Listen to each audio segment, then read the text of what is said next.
You're a nobody." That's what my daughter said, in front of her friends. My birthday cake sat untouched. 10 candles, one for every year I raised her, flickered like they were too ashamed to shine. "You fix toilets. You think that makes you a man?" She scoffed, her voice sharp, rehearsed. "Mom's new boyfriend owns 3 restaurants." Laughter, not just hers. My wife's too. "Well, it's time you know the truth," she added, wine sloshing in her glass like it couldn't wait to be spilled. "You're always just temporary." I didn't flinch. Didn't ask why. Didn't beg. Just stood, walked to our bedroom, packed a single duffel bag. 30 minutes later, I was on the highway. The phone started buzzing at mile 10. 29 missed calls. And I hadn't even started. I met Claire when I was 23. She was the dreamer. I was the fixer. That's how we worked. I built the life she imagined. I laid tile while she decorated kitchens we barely afforded. I skipped nights out, worked double shifts, and fixed other people's toilets to keep our lights on. When Ava was born, I held her before the nurses even cleaned her off. My hands were calloused, but I held her like glass. I thought love meant providing. I didn't know they'd measure me by my silence, my absence, my unglamorous hands. At first, Claire was proud of me, called me her man.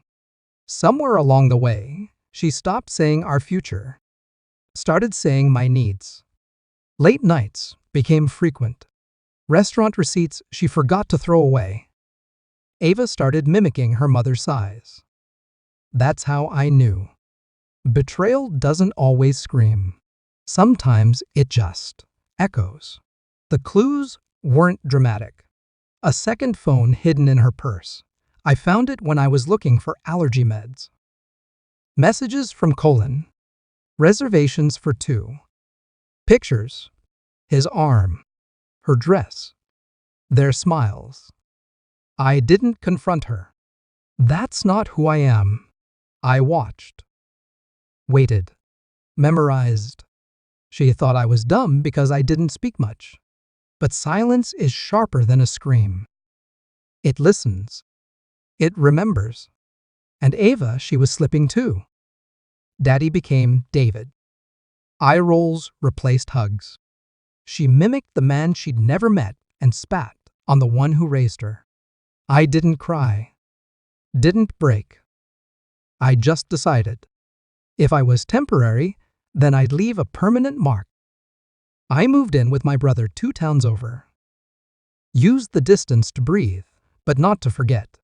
Revenge is like plumbing. It's all about pressure and timing. First, I called in favors. I fixed pipes for judges, cops, business owners. People owe you when their lives flood at 2 a.m. I asked quietly. No questions, just yeses. Next, I traced Colin. 3 restaurants. All under Claire's name for tax purposes. Interesting. Found out he had priors. Minor fraud, gambling debts. He was smart, but not clean. Claire didn't know. I did. Then came the recordings. I had installed cameras before home security, but this time I planted them differently. Hidden in a smoke detector, a vent, a light bulb.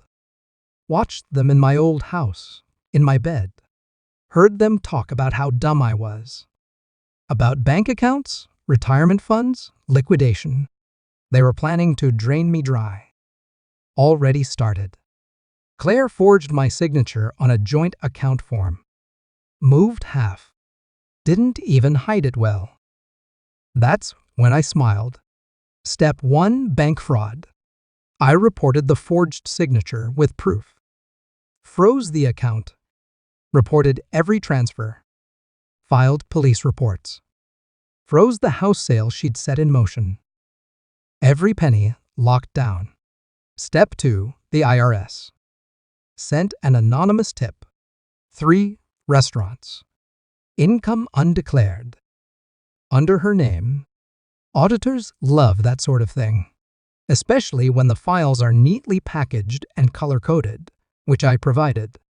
Step 3. Ava's trust fund, the one I set up when she was born. She didn't know I had set it to unlock at 25 only if certain conditions were met. I rewrote the conditions. She'd have to prove independence, no handouts, no parental cosigners, no gifts. Just herself. Let's see how far entitlement goes when it has to walk. Step 4. The video. I had one clip. Just one. Claire and Colin talking about ruining the idiot. I uploaded it, unlisted, and sent it to Claire's employer, a respected design firm with values. Her job disappeared in 2 days. The final nail? The dinner. I asked to meet, acting broken. Told them I'd sign anything if we had one last meal as adults. They agreed. We sat at Colin's fancy restaurant. Claire wore a red dress. She always wore red when she thought she'd won. I slid an envelope across the table. Inside, copies of everything. Account statements.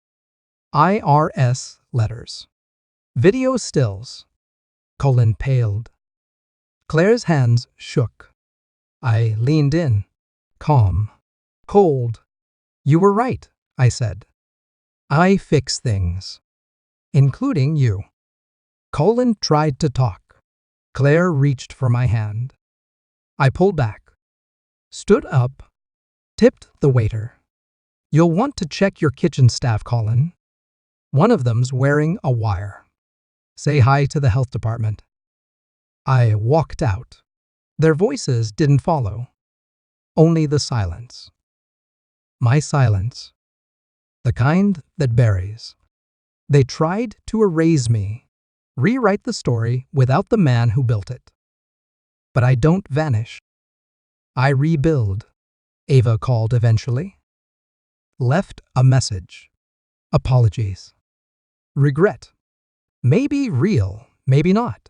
I didn't call back. Betrayal is an art. But so is revenge. And I don't fix toilets anymore. I fix legacies. Permanent.